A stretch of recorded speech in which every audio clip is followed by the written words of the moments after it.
अरे ओ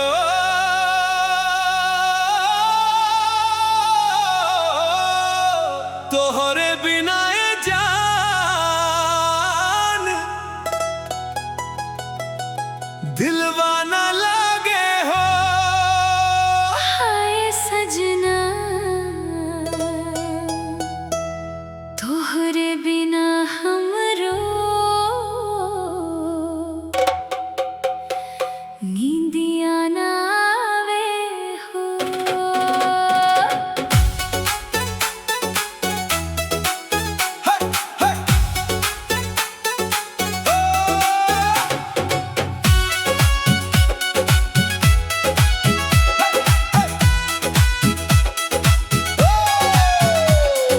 जब से तू आईली ये जान हमार जिंदगी में चांद उतर आइल लागे अंगना के रोशनी में।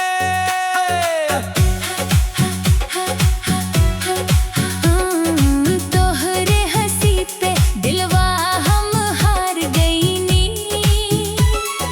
रात भर तोहरे खातिर जागत रहनी।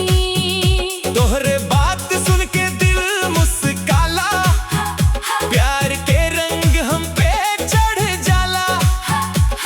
रोआ बिना सुना लागे संसार हो, तू ही ता अब हमर प्यार हो। तोहरे बिना दिल न लागे ए सजना सजनी। रोज तोहरे याद में भींजे चदरिया रात भरिया। आजा लगा जा सीना से हमके, तू ही बड़ू अब जान हमारिया। तोरे बिना दिल न लागे, ना लागे ना लागे तोरे बिना दिल न लागे। ना लागे ना लागे।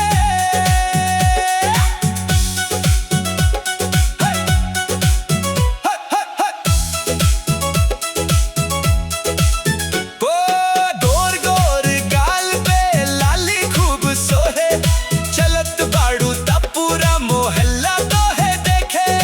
तोहरे खातिर छोड़ देब दुनिया जहान, तू ही बाड़ू हमर सबसे बड़ा अरमान। तोहरे संग हर सपना सजवली, दिलवा में बस तोहरे नाम लिखवली।